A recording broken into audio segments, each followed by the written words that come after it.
CEPS, Centre ésotérique des avatars philosophiques et spirituels vous présente l'aura.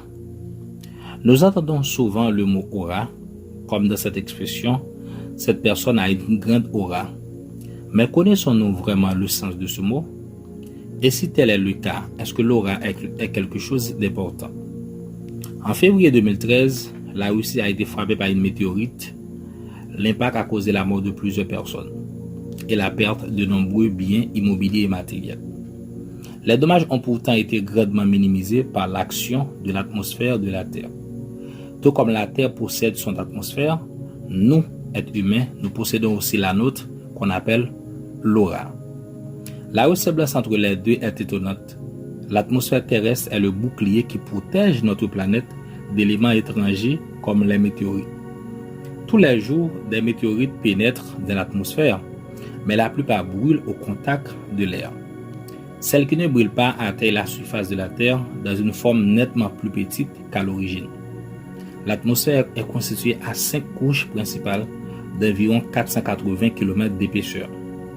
L'aura humaine est également un bouclier personnel qui peut protéger la personne des énergies négatives.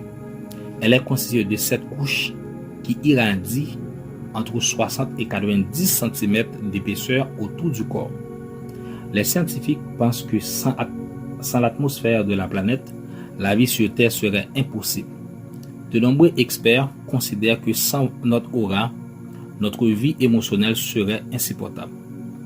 Nous avons donc besoin d'une aura saine pour nous protéger des éléments nocifs. L'aura humaine est devenue un sujet très étudié. Ce champ de connaissances est maintenant corrélé à d'autres sujets tels que les soins de guérison, l'éveil spirituel, la santé, l'énergie humaine, la thérapie par la couleur, la méditation, le yoga et la conscience. L'aura est particulièrement liée et connectée au concept d'énergie. L'aura et l'énergie sont similaires sur de nombreux points. Les différencier est donc parfois compliqué. Lorsqu'on parle de l'aura, on fait également référence aux chakras et aux points méridiens qui font partie de l'énergie humaine. D'une certaine façon, l'aura est un type d'énergie. C'est d'ailleurs pour cette raison qu'on parle d'aura positive ou négative. C'est comme le chi ou le prana qui se développe pour créer un bouclier humain. À cause de nombreux facteurs, à la fois internes et externes, l'énergie de la personne grandit et se développe jusqu'à ce qu'elle prenne la forme permanente d'un bouclier. Ce bouclier va déterminer la personnalité et l'énergie de la personne. D'ailleurs, chaque individu a une aura unique formée par de nombreux facteurs. Certains ont une aura positive, d'autres ont une aura négative. Avec les connaissances actuelles, il est possible de changer son aura si le besoin s'en fait sentir. Ce thème de l'aura est devenu un centre d'intérêt pour les sciences psychiques. Étudier la nature de l'aura humaine est vu comme important pour connaître les différents niveaux de conscience de l'être humain. D'ailleurs, certains scientifiques pensent que l'aura positive est la clé pour un meilleur accès au bonheur. Maintenant, qu'est-ce que l'aura? Dans son livre The Human Aura, le Dr Baker parlait de l'aura comme d'une unité énergétique faite d'une manière très raffinée dont la forme ressemble à une sorte de nuage interagissant avec notre corps. Le docteur Brennan décrivait un champ d'énergie qui nous entoure, un reflet distillé de tout ce que nous sommes, nous pensons et ressentons. Enfin, le docteur Slate expliquait que l'aura était la somme et la substance de notre existence, telle une force vitale sans fin dans l'univers. Lorsqu'on observe ces différentes citations, on se rend compte que même si elles évoquent toutes la même chose, une énergie ou une force, la mise en mots reste compliquée.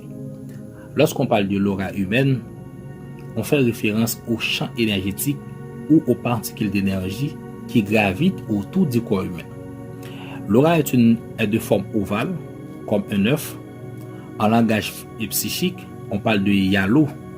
Le mot aura vient du latin aura, qui signifie air en mouvement, ou du moins brise, ou du moins vent doux.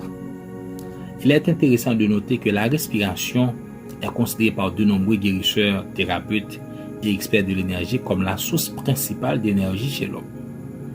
Donc les activités comme le Huna à Hawaï, le Qigong en Chine ou du moins le yoga en Inde mettent l'accent sur des modèles de respiration et pour concentrer et utiliser l'énergie. Et dans la Bhagavad Gita, on trouve plusieurs exercices de respiration.